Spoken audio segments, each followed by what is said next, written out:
বিসমিল্লাহির রহমানির রহিম। আসসালামু আলাইকুম। ভালোবাসি বাংলাদেশ থেকে মোহাম্মদ রহমান বলছি। আজ আমাদের 30 রোজা টেক্সাসে আমরা শেষ করলাম। কালকে শুক্রবার আমাদের ঈদ। সৌদি আরবেও আজকে ঈদ হচ্ছে, তাদেরও 30 রোজা উদযাপিত হলো। আজকে এইখানে অনেক দিন পর আমি ভিডিওতে আসলাম।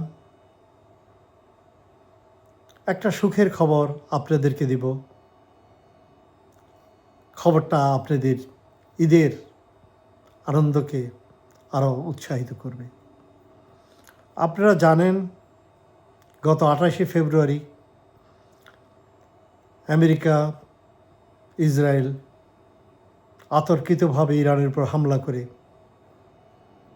তাদের আয়াতুল্লাহ খামেনিকে হত্যা করে এবং তাদের 48 জন আর্মি জেনারেলকে হত্যা করে। এরপর তাদের আবার সিকিউরিটি চিফকেও 2 দিন আগে হত্যা করে। এখন এই হত্যার পর সবাই ভাবছে ইরান কিভাবে চলবে। ইরান অলরেডি তাদের ঠিক করে রেখেছে একের পর এক 7টা স্টেজ, 1 বাই 1, একজন চলে গেলে আরেকজন, একজন চলে গেলে আরেকজন। এবং আয়াতুল্লাহ খামেনি বলেই গেছেন যে আমার এখন আর ভয়ের কারণ নাই। আমাদের যুব সমাজ এবং আগামীতে আমাদের দেশকে পরিচালিত করবে, তারাই দেশের কাণ্ডারি, তারাই দেশকে ধারণ করবে। এটাই সবচেয়ে বড় ইরানের অর্জন। ঠিক বাংলাদেশের যুব সমাজ যদি সত্যিকারভাবে তারা বুঝতে পারে, তাদের যদি জ্ঞান হয়, বুদ্ধি হয়, কিভাবে দেশকে পরিচালিত করতে হবে, তারা যদি শিখে নেয়, তাইলে আমরা বাংলাদেশের যুব সমাজকেও এই দায়িত্ব দিতে পারি। অবশ্য তাদের বোঝা উচিত যে তাদের ইন্টেলিজেন্স সিনিয়রদের থেকে, এক্সপিরিয়েন্স ভালো লোকের থেকে তাদের পরামর্শ নেওয়া উচিত। যাক,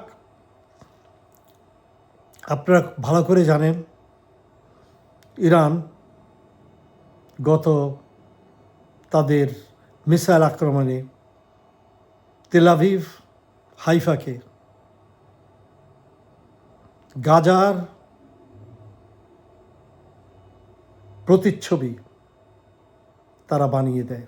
আলহামদুলিল্লাহ, ইরান তোমাকে ধন্যবাদ।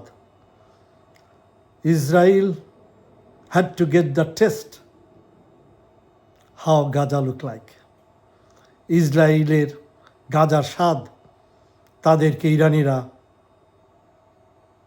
দিয়েছে। তারপর আরও একটা ভালো কথা, নেতানিয়াহু গত 1 সপ্তাহ আগে মাটির 165 ফিট নিচে ইসরায়েলের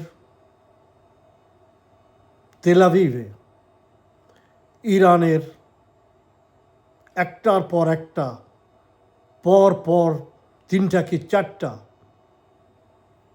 তাদের উপর যে বোমা বর্ষণ করা হয়েছে, এক একটা বোমার ওজন ছিল 1 থেকে 1.5 টন। যে মাটির নিচে 165 ফিট নিচে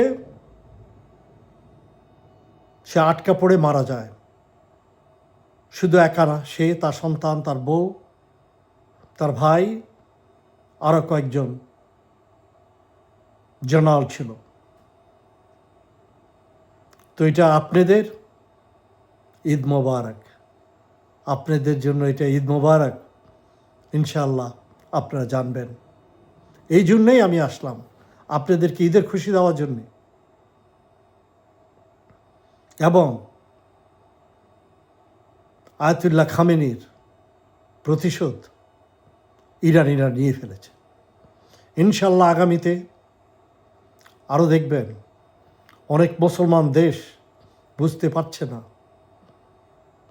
ইরান যদি আজকে না টিকে থাকে, ইরান যদি যুদ্ধে হেরে যায়, সারা বিশ্ব পরাধীনতার শৃঙ্খলে আবদ্ধ হয়ে যাবে এবং আমেরিকা ইসরায়েলের কাছে, জায়নিস্টের কাছে পরাজিত হবে। সারা পৃথিবী দিকে তারা পদদলিত করবে, যেমনি ইচ্ছা তেমনি। যেইভাবে ইমরান খানকে তারা জেলের ভিতরে আটকে রেখেছে সেইভাবে।